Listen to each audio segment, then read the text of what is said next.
Ya, baik. Terima kasih rekan-rekan muda dan Bapak Ibu yang ada di bilik ini. Ya, selamat sore ya. Selamat sore. Assalamualaikum warahmatullahi wabarakatuh. Shalom. Salam Pancasila. Saya kadang-kadang dalam pertemuan kebangsaan seperti ini lebih suka menggunakan itu ya, salam Pancasila. Tapi salam-salam yang lain tentu menunjukkan bahwa kita ada ya spirit kebersamaan, bahwa kita saling memiliki sebagai anak bangsa, kita punya sense of belonging satu sama lain karena memang kita lahir dari keberbagaian yang luar biasa dan kita tahu itu adalah rahmat yang besar bagi bangsa kita. Baik, terima kasih. Sore hari ini saya diminta oleh rekan-rekan di English Center untuk memaparkan satu bagian penting ya di dalam bagaimana perspektif hukum tata negara melihat kebebasan beragama berkeyakinan ya. Dan memang kebetulan ini menjadi concern saya juga sebagai dosen. Kebetulan saya dosen hukum, tapi konsentrasinya itu di hukum tata negara, dan subkonsentrasi saya memang ada di asasi manusia, dan lebih spesifik lagi memang saya di kebebasan beragama dan berkeyakinan. Saya beri judul ini Quo Vadis karena memang sampai saat ini menjadi keresahan kita bersama. Saya juga percaya rekan-rekan di IP Center yang luar biasa ini memilih soal isu ini dan mereka mengadop sebagai concern mereka untuk diadvokasi karena memang sampai saat ini menjadi PR bersama di bangsa kita. Ya, mau dibawa kemana sebenarnya jaminan kehidupan beragama berkeyakinan di Indonesia? Ya, mau dibawa kemana karena memang kalau kita melihat faktanya di bangsa kita ini paling tidak satu dekade terakhir ini marah sekali ya. Kita kira tadi pasca reformasi maka akan spirit kebersamaan pasca reformasi kita akan semakin merangkul satu sama lain, terus kita semakin merasa empati dengan kelompok minoritas akan semakin baik. Demikian juga semakin banyaknya jaminan soal HAM di dalam konstitusi itu akan membuat negara ini secure dari tindakan intoleransi dan konflik horizontal atas nama agama tidak terjadi di bangsa kita. Ternyata nggak seperti itu. Justru 10 tahun terakhir ini kita melihat banyak sekali yang terjadi di bangsa kita. Sebelum saya masuk ke seperangkat aturan norma hukum, baik itu dari perspektif konstitusi dan penjabaran dari konstitusi, kita bisa melihat paling tidak beberapa kasus yang mencuri perhatian kita secara nasional. Misalnya kasus menaun GK Yasmin dan HKBP Philadelphia. Ya, saya saja tahun 2012 menuliskan tes soal ini. Sekarang sudah tahun 2020, 8 tahun yang lalu. Ya, ternyata tidak banyak kemajuan dan perkembangan hingga saat ini. Dan beberapa kali mereka harus beribadah di istana, Bapak Ibu. Rekan-rekan muda sekalian, bayangkan saja ketika perkara surat izin rumah ibadah itu diperkarakan sampai ke level kasasi Mahkamah Agung itu memberikan legitimasi bahwa sebenarnya memang GKI Yasmin dan HKBP Philadelphia tentunya sama sekali tidak ada persoalan masalah hukum, tetapi di level tataran grassroots itu sukar untuk mengeksekusi putusannya. Ya, sampai detik ini menjadi persoalan. Aneh ya, jadi negara hukum, kita tahu negara hukum itu secara konsepsi bagaimana dia menjamin memproteksi setiap warga negara yang ada, dan keputusan tertinggi itu ada melalui supremasi pengadilan, ya, supremasi hukum itu ditunjukkan dengan putusan pengadilan, tetapi ketika dibawa ke lapangan ternyata masyarakat tidak menolak. Itu makanya Lawrence Friedman dalam teorinya mengatakan bahwa dalam konteks sistem hukum, kalaupun substansi hukum sudah oke, penegakan hukumnya sudah oke, tapi kalau legal culture masyarakatnya berbahaya atau tidak bagus, maka sebenarnya tidak terlalu maksimal bagaimana penegakan hukum tersebut. Ya, jadi bisa disimpulkan sebenarnya yang bermasalah adalah gaya hukum masyarakat. Dan salah satu isu yang sering saya bawa baik itu di jurnal saya maupun di beberapa artikel saya di kampus, demikian juga dalam beberapa pertemuan, saya selalu mencoba meminta atau mengajak para akademisi untuk bagaimana ya membangun legal culture yang baik di bangsa kita. Bukan hanya konteks tindakan intoleran, termasuk juga budaya korupsi misalnya ya, atau bagaimana para koruptor sangat berluasa di Indonesia. Ternyata yang paling parah itu setelah kita teliti adalah masalah budaya Ahmadiyah ya. Ahmadiyah ini kita tahu biasanya akan keluar, syukurnya tahun 2019 kemarin kita bersyukur sekali rekan-rekan Ahmadiyah tidak mengalami persekusi. Karena biasanya mendekati pilkada, mendekati pilpres, saudara-saudara kita ini mengalami tindakan-tindakan intoleransi dan kekerasan yang sangat luar biasa. Ya, jadi kalau kita lihat sekarang YouTube itu video pembantaian saudara Ahmadiyah itu sangat luar biasa dan sangat menyakiti hati kita. Ya, kita sangat tersakiti dengan apa yang terjadi dengan saudara-saudara kita Ahmadiyah. Demikian juga soal penolakan pendirian rumah ibadah.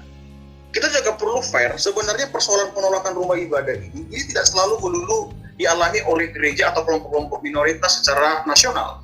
Tapi di mana Muslim, ya teman saudara Muslim kita, mereka menjadi minoritas di daerah tertentu, mereka juga mengalami penolakan yang lumayan juga terhadap mendirikan rumah ibadah, begitu ya. Jadi bisa kita katakan isu soal mendirikan rumah ibadah tidak hanya dialami oleh teman-teman Kristen. Kalau tidak salah 2 bulan lalu itu ada persoalan pelarangan saudara kita beribadah di musola di Minahasa misalnya. Karena memang di sana kita mayoritas orang Kristen, ya. Jadi sebenarnya masyarakat kita bermasalah ketika dia kelompok mayoritas di daerah tertentu, dia menjadi merasa superior, ya. Dia superior, mayoritasnya itu ditunjukkan dengan egoisme kelompoknya, dan ini menjadi PR kita bersama untuk mendampinginya. Nah, teman-teman, kalau di Sumatera ya, ternyata Sumatera juga parah ya. Kalau teman-teman juga bisa kalau tidak salah itu Ibu Meliana yang akhirnya dia dipidana karena mengkritik suara azan, itu berkepanjangan sampai akhirnya penurunan penurunan patung Buddha gitu ya. Tentu ini melukai hati saudara-saudara kita ya. Padahal kalau kita mempelajari bagaimana sejarah bangsa kita ini, baik dari kerajaan-kerajaan yang ada di bangsa kita, mulai dari Majapahit, Sriwijaya dan segala macamnya kerajaan-kerajaan kuno di bangsa kita mengetahui bahwa agama-agama ini sudah sangat lebih dahulu eksis malah dibandingkan agama Islam dan Kristen, ya. Apalagi Hindu ya, tahu Hindu agama yang tertua di Indonesia, kita tidak bisa tidak bisa memikirkan apa-apa lagi kalau misalnya saudara-saudara Hindu dulu melarang masuk agama-agama lain ke Indonesia, ya. Tapi luar biasa justru saudara kita ini ya, baik itu saudara kita yang Hindu dan sangat toleran, dan kita mengapresiasi itu terhadap mereka. Tapi ternyata mereka di saat ini mereka mengalami persekusi yang lumayan ya. Mereka sering mengalami tindakan intoleransi. Demikian juga saudara kita yang Hindu ya, pura ya. Sumbawa Rusuku, rumah dan pura terbakar. Wah. Makanya saya kebetulan saya ngajar MKU juga di kampus, saya mengajar mata kuliah Pancasila di beberapa fakultas. Ketika ini terjadi, kebetulan di kelas saya juga salah satu contoh yang kami diskusikan, saya bersyukur sekali di kelas saya ada yang menangis ya, ada mahasiswa yang menangis ketika memberikan apa respon kamu, bagaimana kamu merasakan ketika ini terjadi, apa yang kamu rasakan. Saya bersyukur mereka tersentuh ya melihat bagaimana saudara Hindunya mengalami persekusi juga di Indonesia yang tadinya mereka sangat toleran dan membuka pintu yang sangat luar biasa masuknya agama-agama lain di Indonesia. Demikian juga teman-teman dan saudara kita sih ya, yang sampai saat ini kalau teman-teman yang di Surabaya, Jawa Timur pasti tahu ya, mereka sedang ada di Puspa Agro ya, di situ ada tempat pengungsian saudara kita sih ya. Mengagetkan sekali sama. Saya juga menyuruh, kebetulan saya juga mendampingi mahasiswa di kampus. Ketika saya minta mereka buat project di sana, salah satu wakil ketua himanya itu ketika presentasi di grup kami, bagaimana ketika bertemu mereka, tadinya mereka ogah-ogahan ke si apa sih? Lagi-lagi cara pandang mereka terhadap Sia juga bermasalah begitu ya. Tapi ketika mendengar ada anak Sia yang mengatakan, cita-cita kamu apa? Cita-cita saya kalau saya besar, saya mau kembali ke Madura dan membunuh semua orang yang mengusir kami. Wah, disitulah maksud saya sadar ternyata terlalu berat ya, trauma konflik horizontal atas nama agama di Indonesia. Nah ini Pak Wapres kita sekarang sudah menjadi presiden. Tanpa mengurangi rasa hormat saya kepada beliau, ya, beliau salah satu orang memang yang menolak ya, saudara-saudara penghayat kepercayaan itu dicantumkan di KTP identitasnya. ya, menolak. Ini lebih politis kalau menurut saya ya. Tadi pembicara sebelumnya sudah menyampaikan kepada kita, akhirnya saudara-saudara penghayat itu memutuskan memilih ya, memilih agama-agama tanda kutip resmi. Nanti juga akan bahas itu. Apakah benar di Indonesia itu ada istilah agama resmi dan tidak resmi? Nanti akan kita bahas. Tapi paling tidak, ternyata keberadaan saudara penghayat itu tidak mudah. Ya. Padahal kalau kita bicara soal indigenous belief yang ada di bangsa kita, tentu setiap suku yang ada itu memiliki agama suku. Batak misalnya, mereka punya Parmali. Karo misalnya punya Pamela. Ya, Sunda Wiwitan, saudara tadi Sunda Wiwitan membuat doa kepada kita, dan itu saya merasakan hal yang berbeda ketika semua agama bahkan penghayat menaikkan doa bersama atas nama kepentingan bangsa. Ada something yang kita rasakan berbeda. Dan kenapa itu tidak menjadi budaya di bangsa kita? Kenapa di pertemuan-pertemuan formal selalu kelompok mayoritas yang harus kelihatan superior, kelihatan seperti itu ya. Tapi justru yang apa kita lakukan hari ini, inilah salah satu citra dan potret jati diri bangsa kita yang sangat luar biasa. Demikian juga munculnya aliran-aliran sesat di bangsa kita. Ya, ada banyak ya, Lia Eden, ya. Ada misalnya Mangapim, Sibuya dan sebagainya. Ini juga ada isu yang harus dibahas dalam perspektif itu.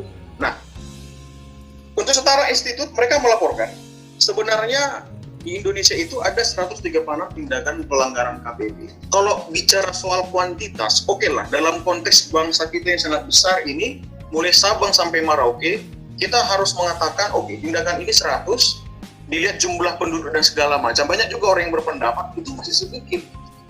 Dibandingkan jutaan jiwa, jutaan bahkan di 34 provinsi, ya, tapi hanya 136. Tapi kalau kita bicara soal kualitas, kita bicara soal substansi, bagaimana menghormati kebebasan beragama berkeyakinan, jangankan 136. Satu saja ada satu kasus di wilayah Indonesia, itu mempengaruhi potret dan jati diri bangsa kita. Ini 136. DKI, Jabar, Jatim. Itu yang paling tinggi. Nah, yang paling disayangkan, ternyata ada 40 tindakan pelanggaran itu, dari 136, ternyata paling banyak melakukan itu adalah negara sendiri sebagai aktornya. Negara sebagai aktor bisa dianggap dia tidak sungguh-sungguh menegakkan HAM dan melakukan pembiaran terhadap HAM diperkosa. Ya, ketika HAM itu diperkosa, negara sedang melakukan tindakan melanggar HAM di sana. Kita tahu Pak Jokowi hebat dalam banyak hal. Ya, kita harus mengakui ya. Kita melihat Papua luar biasa dibangun secara infrastruktur segala macam. Kita melihat dalam menghadapi pandemi COVID juga, dibandingkan negara-negara besar seperti Amerika, kita ya besar, meledak jumlahnya, tapi ada sekitar 80.000 tadi saya baca. Tapi paling tidak dalam konteks negara yang sebesar kita harus mengakui bahwa Indonesia cukup terkendali, walaupun di awal kita kecolongan. Tapi paling tidak Jokowi oke. Tapi dalam konteks HAM, menjamin kebebasan beragama, pemenuhan asasi manusia, kita harus mengatakan Jokowi masih tidak terlalu maksimal di sana. Nah, 14 tindakan itu dilakukan oleh 12 tindakan itu pemerintah, dan ada institusi 5 tindakan dan polisi, ya. Ada polisi juga melakukan. Dan 96 tindakan aktor negara kebanyakan dilakukan oleh organisasi masyarakat, ormas ya. Nah, sekarang kita masuk ke konsep kebebasan beragama berkeyakinan dalam konteks hukum dan HAM. Nah, kalau bicara soal kebebasan beragama dan berkeyakinan, saudara, rekan-rekan muda, itu bicara sekumpulan hak yang mendasar, fundamental, ya. Dalam kovenan-kovenan internasional pun, itu selalu dibedakan antara religion and belief. Itu sangat konsisten membuat pembedaan itu. Religion and belief. Kenapa? Karena memang ada kriteria semacam penafsiran, tapi didefinisikan bahwa agama itu adalah satu kelompok organisasi yang mereka punya kitab suci, punya nabi, punya konsep akhir zaman, terus mereka punya kitab dan sebagainya. Kalau yang kepercayaan sepertinya di luar itu, ya mereka lebih condong bahwa ini adalah tradisi kepercayaan yang turun-temurun dari nenek moyang, dan itu dipegang teguh oleh masyarakat. Tapi overall, kalau kita bicara kebebasan, itu adalah hak fundamental yang dijamin, yang di dalamnya ada forum internum dan forum eksternum. Ya, Jadi cara spektrum pemenuhan hak asasi manusia di seluruh dunia, ada hak yang bersifat internum, meyakini agama tertentu, memiliki kepercayaan tertentu, tetapi ada juga forum eksternum, ya, bagaimana mengekspresikan keyakinan, bagaimana merayakan keyakinan, bagaimana beribadah, dan bagaimana mentaati apa yang dipercaya misalnya. Dalam konteks hukum sebenarnya yang diurusi, yang dibatasi, itu adalah forum eksternumnya. Sementara forum internum itu menjadi hak fundamental yang tidak dapat dikurangi dengan alasan apapun. Iya kan? Jadi kalau besok-besok misalnya di grup ini ada yang tiba-tiba mendapat hitam dan menyatakan dirinya nabi dan banyak pengikutnya, sah-sah saja. Kalau dia tidak melanggar, tidak menodai dan tidak menyerang agama yang berbeda, agama yang sudah ada atau kepercayaan yang ada, harusnya tidak menjadi persoalan. Nah, oleh karena itu, kalau kita mendefinisikan apa itu pelanggaran KBB, itu bicara soal adanya upaya melawan hukum, yang di dalamnya ada kata mengurangi, menghalangi, membatasi, dan mencabut kebebasan dasar seorang atau kelompok untuk menikmati hak-hak fundamentalnya. Semua perbuatan yang mengarah, yang saya bold merah ini, itu dianggap pelanggaran terhadap KBB. Apa saja yang terjadi di bangsa kita? Pertama misalnya, agama resmi dan agama tidak resmi. Jangankan di level masyarakat umum, saudara, di kalangan akademisi ternyata istilah agama resmi dan agama tidak resmi ini menjadi satu yang sangat kental dipegang. Padahal ketika saya, karena memang ini concern saya memeriksa semua dokumen negara, baik itu dalam bentuk rekening atau pengaturan maupun basiking dalam bentuk ketetapan, saya tidak menemukan ada nomenklatur agama resmi di Indonesia adalah A, B, C, D, E. Agama tidak resmi di Indonesia adalah A. Gak ada sama sekali. Contoh Konghucu misalnya. Konghucu itu tahun 1965 dilarang ya. Bukan dilarang, tapi setelah komunis muncul akhirnya dia dianggap dekat dengan komunis, dibekam ya oleh Soeharto. Tetapi akhirnya di tahun 2000-an itu Gus Dur mengizinkan. Kalau dulu kan kita 5 agama plus kepercayaan, aliran kepercayaan. Lah pertanyaannya siapa yang berhak, yang berwenang untuk mengklaim melegitimasi sebuah agama atau kepercayaan resmi atau tidak resmi? Siapa? Apakah negara? Tidak, negara tidak punya hak untuk itu karena kita bukan negara agama. Ahli mengatakan banyak kita ini hanya ada 2 tipologi negara. Yang pertama negara ketuhanan ya, atau negara agama, dan negara sekuler. Kita lebih memilih negara yang di tengah gitu ya. Negara sekuler yang berketuhanan. Tidak menamakan diri negara agama, tapi kita juga tidak negara sekuler karena kita agama yang berketuhanan yang Maha Esa. Jadi konsep agama resmi tidak resmi sama sekali tidak dikenal dalam peraturan perundang-undangan kita, termasuk dalam Amendment, saudara-saudara. Ya, tapi society opini yang terbentuk dalam masyarakat, ada agama resmi, ada agama tidak resmi. Pertanyaannya, siapa yang berhak melegitimasi agama resmi? Siapa yang berhak melegitimasi agama tidak resmi? Apakah presiden? Tidak ada sama sekali di konstitusi yang memberikan kewenangan kepada presiden untuk melegitimasi sebuah agama. DPR juga tidak ada. Kenapa? Karena konstitusi menjadi panduan kita, pedoman kita di dalam kehidupan berbangsa bernegara. Konstitusi merupakan kitab suci bernegara.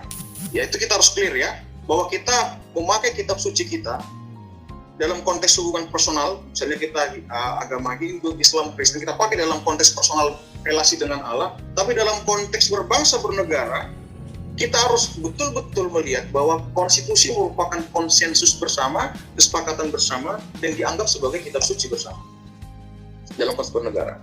Kekerasan senam agama tadi sudah saya sampaikan, tidak terpenuhinya hak sipil politik kelompok agama keyakinan tertentu.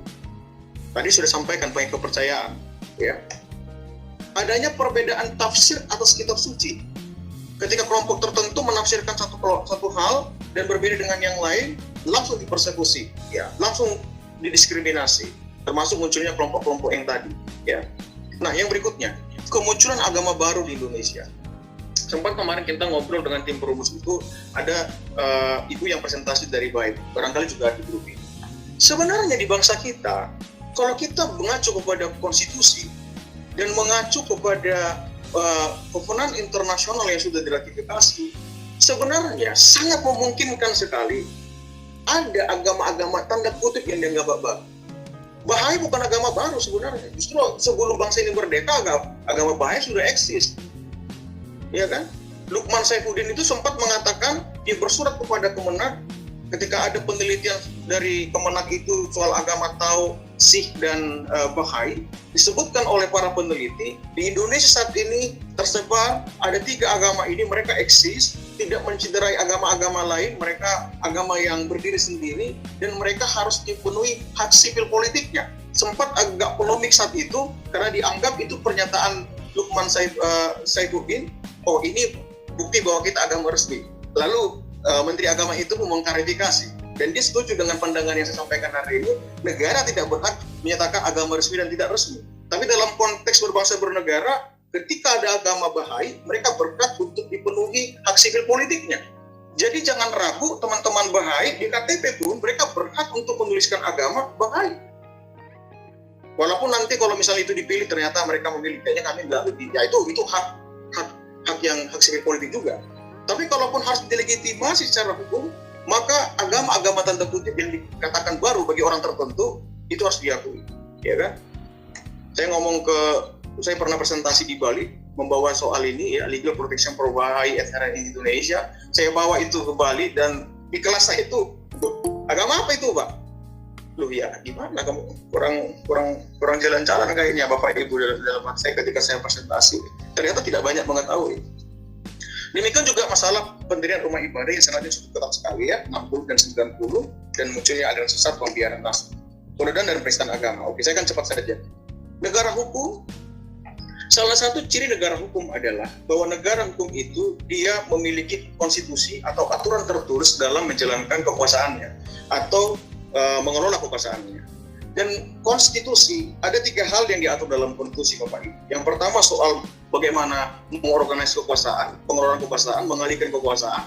Yang kedua, bagaimana organ-organ negara, lembaga-lembaga negara apa aja yang ada. Dan yang terakhir, bagaimana pengaturan asasi manusia. Saya mau katakan, ketika saya meneliti membandingkan konstitusi kita sejak 1945, konstitusi RIS, UUD 1950, dan amandemen 1234, yang paling kaya mengatur soal asasi manusia itu adalah undang-undang yang sekarang kita pegang, Bapak Ibu. Sangat memadai, sangat detail, karena justru pasca reformasi ketika di amandemen, dia mengadopsi sebanyak mungkin kovenan-kovenan internasional untuk dituliskan secara tertulis, tidak hanya menjadi tafsiran, tapi tertulis jelas apa yang dinamakan dengan hak asasi manusia. Bahkan ada bab khusus yang memaparkan tentang hak manusia. Tentang pasal 28E ayat 1 dan 2, bebas memeluk agama, beribadat menurut agamanya, dan setiap orang bebas meyakini kepercayaan, menyatakan pikiran dan sikap. Ya, agama, religion and belief. Ya, jelas sekali dalam pasal ini dinyatakan bebas. Ya, berarti tidak ada larangan untuk memeluk. Pasal 28I, hak beragama merupakan hak asasi manusia yang tidak dapat dikurangi dalam keadaan apapun, bebas dari perlakuan diskriminatif dan perlindungan atas perlakuan tersebut. Jadi tidak hanya bebas untuk memilih forum internumnya, tetapi ketika dia mengekspresikannya, negara hadir memproteksinya. Karena negara hukum itu cirinya adalah pemenuhan hak asasi manusia menjadi syarat yang sangat penting, bahkan itu menjadi ciri negara hukum. Maka negara nggak boleh absensia, negara nggak boleh membiarkan. Ya kan?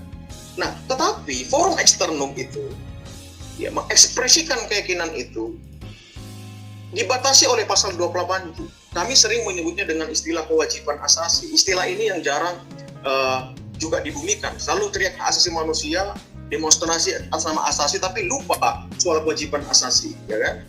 Wajib menghormati asasi orang lain, dan setiap orang wajib tunduk pada pembatasan yang ditetapkan dengan undang-undang. Di situ tertulis, Bapak Ibu, kalau dibatasi dengan undang-undang, pertimbangan moral, nilai-nilai agama, keamanan, dan ketertiban umum dalam suatu masyarakat yang demokratis. Jadi dia ada pembatasan yang jelas. Kita bisa mengekspresikan, misalnya ada satu kelompok, ya, itu Bapak Ibu mungkin nanti bisa search di Google juga. Misalnya Satanic Church misalnya, atau gereja setan misalnya. Kenapa gereja setan atau para pengikut gereja setan itu tidak diizinkan di bangsa kita? Karena memang mereka melanggar pasal 28J.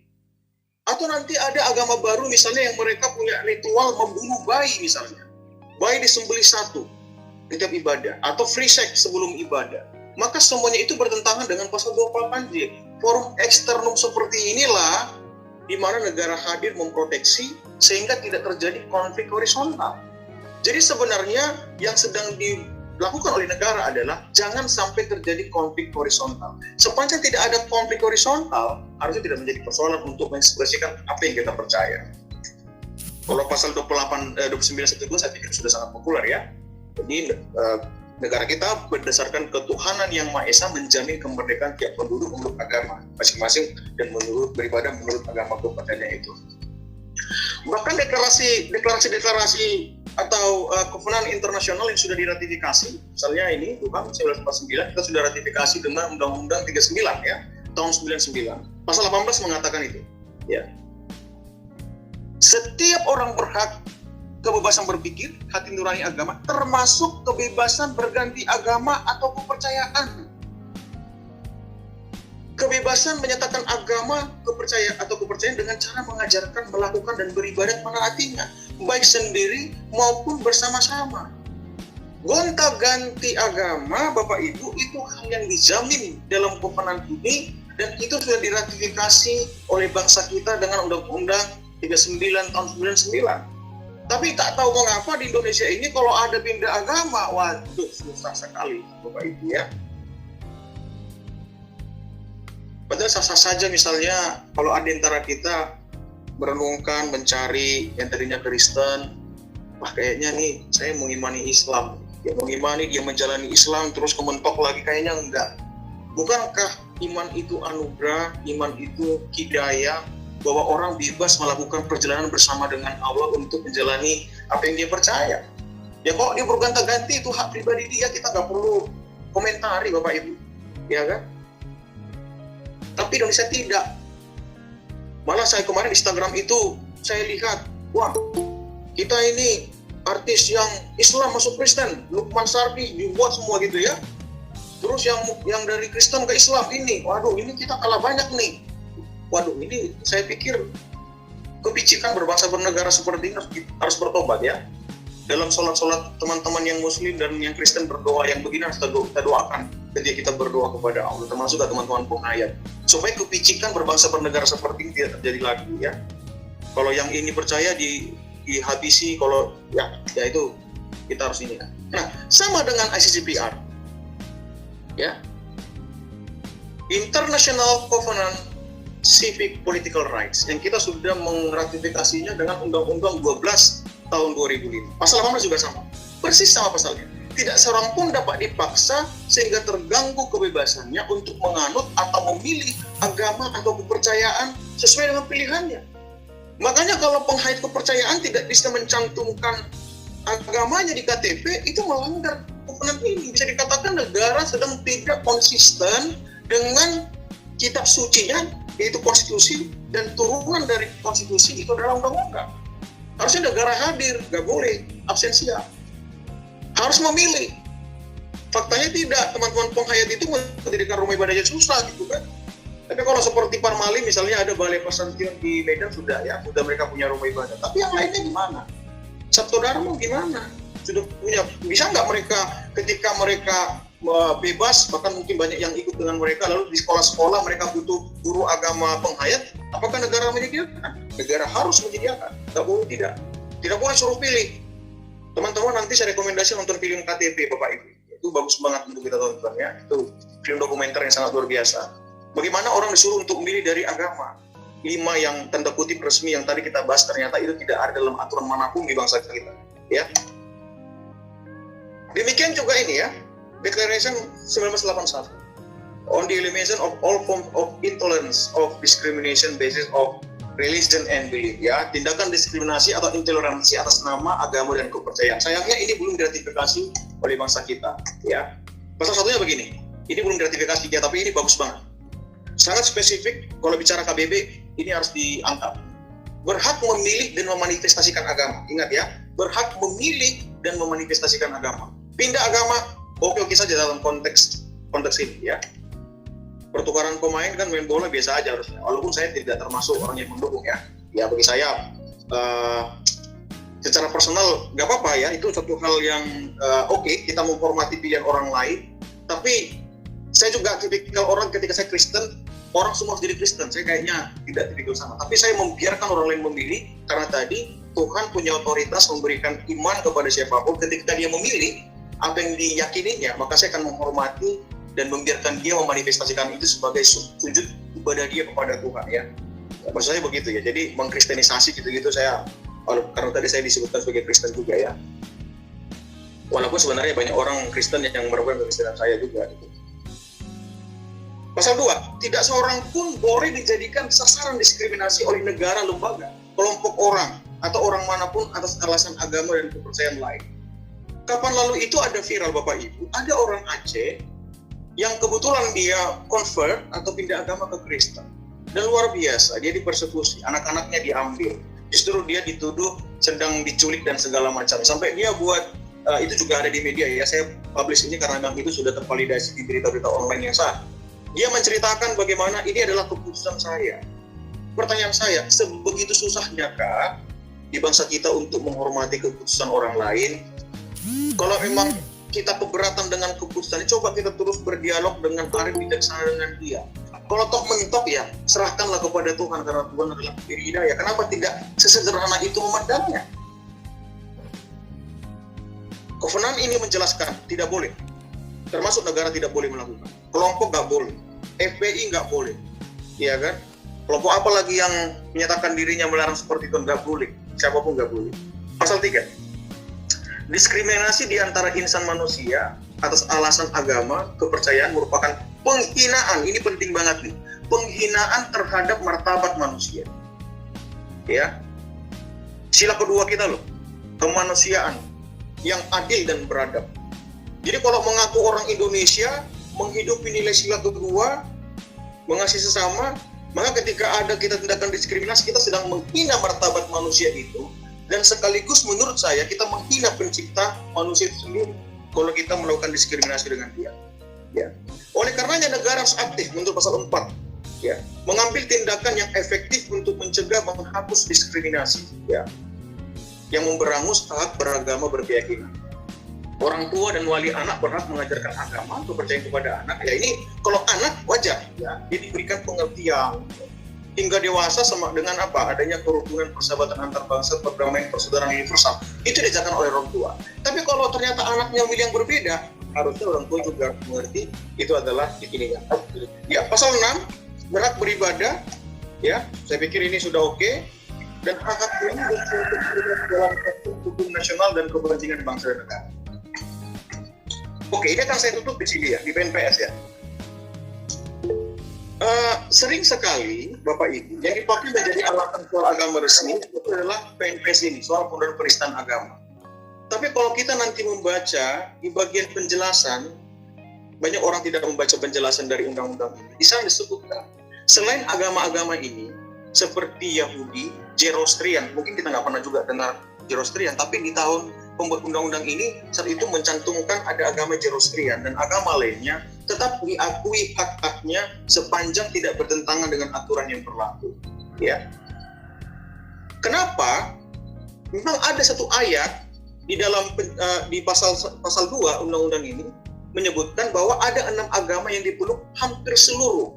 Orang menafsirkan inilah agama resmi. Sebenarnya tidak sama sekali. Penjelasannya tidak bicara soal itu. Hanya menyebutkan ada 6 agama yang mayoritas dipeluk oleh bangsa Indonesia.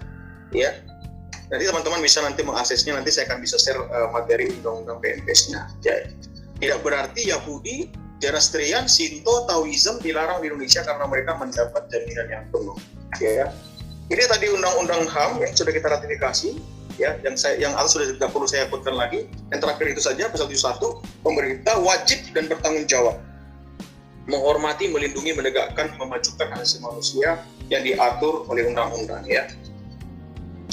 Ini hak sipil politik, bebas berpikir, beragama, berkeyakinan, dan menentukan sendiri pilihannya, berikut memanifestasikan. Jadi Bapak Ibu, ada satu teori yang perlu Bapak Ibu pahami dan rekan juga, ada namanya teori Hans Kelsen, ya teori jenjang. Kalau konstitusi itu diturunkan dalam peraturan perundang-undangan, itu harus bersinergi satu sama lain. Maka kalau kita melihat konstitusi dan semua kewenangan internasional ini, semuanya penjabarannya itu sinergi dan sinkronis dengan sangat baik. Oleh karena itu kita sangat ketat mengaturnya, ya. Konsep sebuah negara itu ketat sekali. Ya, sudah jelas ini. Oke, yang terakhir soal penodaan agama. Kebetulan memang soal sesat dan tidak sesat itu ada lembaga di bawahnya Bakor Pakem, ya, Badan Koordinasi Pengawas Aliran Pengait dan Kepercayaan. Memang kita dengan ini, ya. Jadi ada yang penyalahgunaan negara hadir untuk mengurangi konflik horizontal terjadi. Ya, Bakor Pakem, Pengawas Aliran Kepercayaan Masyarakat. Makanya seperti Lia Eden akhirnya terdeteksi karena memang dia menyerang satu kelompok agama tertentu. Ya, kalau peraturan rumah ibadah, saya pikir ini sudah familiar juga bagi teman-teman. Ya, soal KTP ibadah 90 orang dan 60 keluarga. Ya, itu dia peraturannya, Bapak Ibu. Peraturan rumah ibadah. Saya hanya mau katakan, memang di seluruh negara ada peraturan soal ini, mendirikan rumah ibadah. Jadi kita nggak perlu juga alergi dengan ini. Tapi sekarang adalah soal syaratnya. Apakah itu cukup toleran atau tidak? Ya, kalau syaratnya ternyata lebih banyak menekan, harusnya kita tidak menerimanya, ya. Dan ini masih debatable karena memang syarat-syarat yang ada di sana masih terlalu berat dianggap. Ini tadi sudah disampaikan pembicara sebelumnya. Saya pikir saya nggak akan terlalu banyak bicara ini, yang artinya memang status kepercayaan saat ini sudah oke, available karena putusan Mahkamah Agung. Mereka sudah bisa menikmati hak sipil politiknya, baik dalam hal pernikahan, akta kelahiran, mendapat pekerjaan, mendapat kartu keluarga, ya. Walaupun misalnya masih dapat sinis dari masyarakat, bisa bekerja dalam keanggotaan TNI Polri, ya. Jadi ini sudah bisa diakses oleh setiap teman-teman pengayat kita, termasuk juga agama-agama yang lain. Maka mungkin Bahai juga tentu harus berani maju untuk memperjuangkan hak ini, ya. Ya, jadi sebagai negara hukum sudah jelas ini putusan Mahkamah Konstitusi soal teman-teman pengayat kita, dan banyak mencantumkan pasal-pasal yang tadi saya sebutkan di atas di MK. Kalau baca putusan Mahkamah Konstitusi, mereka menyatakan bahwa hukum internasional sangat menjamin dengan cukup baik. Dan ini, ya, pasca putusan MK kita lihat teman-teman pengayat kita sudah punya beberapa KTP yang ada pengayat kepercayaan. Walaupun saya sebenarnya lebih spesifik menyatakan misalnya Sabto Darmo, Armalin, itu lebih oke. Tapi paling tidak ini sudah kemampuan yang bagus. KTP itu sudah diisi dengan penghayat kepercayaan. Daripada dulu cuma strip, dikasih strip. Strip ini kan menyakiti saudara kita yang penghayat, ya. Ini rekomendasi saya, Bapak Ibu. Jadi ada RUU kebebasan beragama yang belum disahkan sampai saat ini. Pemerintah lebih sibuk memikirkan yang lain sepertinya, tapi ini tergantung di DPR. Saya merekomendasi itu. Yang kedua, undang-undang yang dihasilkan RUU kerukunan itu harus memenuhi landasan filosofis, sosiologis, dan yuridis. Filosofis itu bicara soal keadilan, sosiologis itu bicara soal kemanfaatan, dan yang terakhir yuridis memberikan kepastian hukum, ya. Yang berikutnya tadi deklarasi 1981 yang saya bicarakan tadi, penghapusan semua bentuk intoleransi diskriminasi berdasarkan agama dan kepercayaan itu harus diratifikasi. Sampai sekarang negara belum meratifikasinya. Padahal itu sangat bagus banget, ya. Pasal 1 sampai 7 bagus banget, ya. Penguatan menjadi Bang Iman, maaf bisa potong sebentar, ini kita waktunya 2 menit lagi untuk presentasi Bang Iman, nggak apa-apa ya, Bang? Oh, ini udah selesai juga, ini ada rekomendasi. Oh, oke. Siap, Bang. Jadi yang berikutnya itu penguatan internalisasi national values beserta pengamalannya, jadi Pancasila, ya. Inilah rekomendasi saya sebagai yang membelajar hukum tata negara. Kalau bicara soal kekuasaan negara, ya, dalam konteks tata negara, bahwa penguasa dalam hal ini pemerintah, walaupun sebenarnya penguasa adalah rakyat, ya, karena kedaulatan rakyat karena kedaulatan berada di tangan rakyat dan dilaksanakan menurut konstitusi itu pasal 1, ya, konstitusi kita. Walaupun sebenarnya kita yang berdaulat, kita menyerahkan itu kepada pemerintah sebagai pemegang kekuasaan, dan di eksekutif itu presiden dan jajarannya, dan juga lembaga peradilan baik itu eksekutif maupun itu judikatif dan legislatif. Mereka harus benar-benar menegakkan apa yang tertulis dalam sebuah konstitusi. Apa yang dimandatkan dalam konstitusi, mereka harus melaksanakan.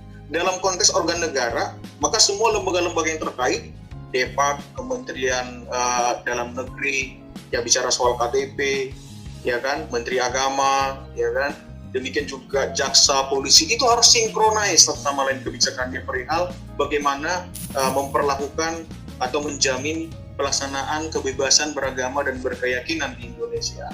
Dan yang terakhir, masyarakat, ya. Kita sudah mengetahui tadi bahwa ternyata peraturan-peraturan di negara kita, baik itu konstitusi dan undang-undang turunannya, sangat-sangat memadai. Kita sudah meratifikasi hampir semua kovenan internasional yang itu menjamin hak asasi dalam konteks ini beragam berkeyakinan. Dan sudah sangat jelas tadi pasal-pasalnya. Tidak perlu ditafsirkan macam-macam. Sudah jelas itemnya, sudah jelas substansinya, tinggal dilaksanakan. Konkret di dalam lapangan. Dan jika tidak, maka kita semua yang ada di bilik ini harus berjuang bersama-sama, mengadvokasi dan menyuarakan, seperti yang dilakukan oleh rekan-rekan YIP Center. Bagaimana mengedukasi masyarakat awam, bagaimana mengedukasi dan mengadvokasi kebijakan pemerintah, dan bagaimana kita bersuara mencerdaskan masyarakat ini. Ya. Dan yang terakhir saya sarankan, harusnya memang Pancasila harus betul-betul diinternalisasi dan betul-betul diamalkan secara praktikal, karena memang itu tidak hanya konseptual, bisa dipraktekkan dan itu searah, sejalan dengan semua agama yang ada di Indonesia dan kepercayaan yang ada di Indonesia. Terima kasih rekan-rekan, semoga bermanfaat dan Allah memberkahi, dan kiranya kita semakin semangat di dalam berjuang di area ini. Terima kasih. Terima kasih banyak Bang Iman untuk presentasinya terkait KBB dalam perspektif hukum, dan ini membantu kita banget untuk melihat kompleksitas dan memantik teman-teman. Ini udah banyak pertanyaan dan ada juga yang udah sharing.